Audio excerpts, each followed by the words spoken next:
रात की तारीकी में कबीले के खेमे एक दबे पांव, उदासी और उम्मीद के मिले जले एहसास के साथ सहमे हुए थे।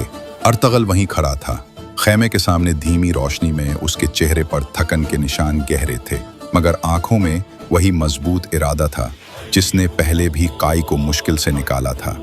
वो खामोशी से अपने साथियों के हालचाल सुनता रहा, कभी दूर आपस की सरगोशियां, कभी बच्चों का रोना, तो कभी औरतों की दुआ की आवाजें। उस वक्त इसके दिल में एक ठंडी आग जल रही थी। वो जानता था कि दुश्मन का असल मकसद सिर्फ हमें तलवार से नहीं हराना, बल्कि हमारे अंदर वो बेच हासिल कर देना था जो हमें आपस में काट दे। अगली सुबह अर्तगल ने हर खेमे के सामने पहरे लगवाए। जवानों की आंखों में भी वही संजीदा चमक थी। बामसी अपने दस्ते के साथ गश्त पर निकला। तौरगूत और दोगान छोटे छोटे ग्रुप बनाकर दूसरे रास्तों की निगरानी करने लगे। अर्तगल ने बुजुर्गों, औरतों और बच्चों को इकट्ठा किया और नर्म मगर पुख्ता लहजे में कहा, हम इस बार तलवार की आवाज़ से पहले अपने दिलों की आवाज़ सुनेंगे। जो भी शक या धोखा दिल में आता है उसे बात के जरिए सुलझाएं। इंसाफ हमारा पहला हथियार है। दिन गुजरा तो कबीले को अपनी आयात सी चीज़ें नजर आने लगीं। चंद लोग जिनके चेहरे पहले से बदल चुके थे, तन्हाई में बैठे बुजुर्ग जिनके होंठ कांपते थे, और वो चंद अशिया जो जंग के बाद कोई शख्स छुपा कर रख रहा था। अर्तगल शाम हुई तो कबीला खामोशी से हरकत में आया। औरतों ने बच्चों को खेमों के बीच खुफिया जगहों पर छुपा दिया। बुजुर्ग अपने खानों में बैठकर दुआ कर रहे थे और जवान अपने हथियारों को आखिरी बार देख रहे थे।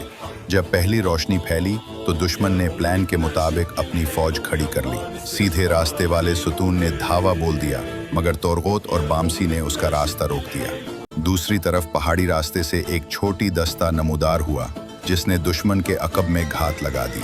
बामसी की कुल्हाड़ी के घुमाव में दुश्मन का मोराल टूटने लगा। घोड़ों की टाप ने धूल उड़ा दी और सरदारों के चेहरों पर अब खौफ छा गया। लड़ाई में एक भारी दिन गुजरा। अर्तगल ने खुद अपने हाथों से दुश्मन के एक बड़ी सफ को तोड़ा, मगर उसके दिल को वो लम्हे छोते रहे जब वो अपने कबीले के नन्हे बच्चों की तरफ देखता, जिनकी आंखों में खौफ के साथ साथ एक नई उम्मीद भी झलकती थी।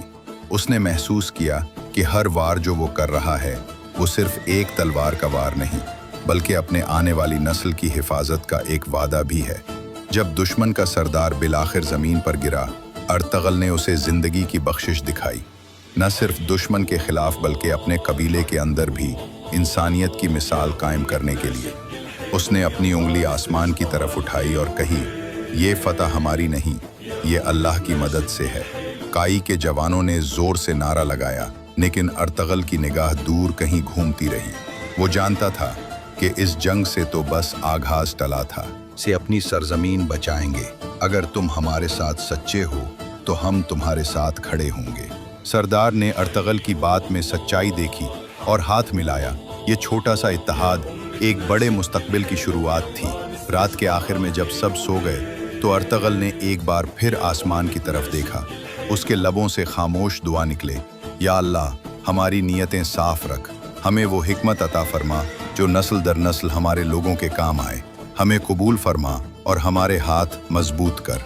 कबीले की खामोश रात में ये आजाना दुआ एक नई रोशनी लगी, एक रोशनी जो न सिर्फ आज की जंग बल्कि आने वाली हर आजमाइश में काई के लिए उम्मीद बनकर सामने आएगी। रावी की आवाज़ ने फिर खामोशी में गूंजते हुए कहा, एक ज़माना जीता गया मगर सफ़र अभी बाकी है।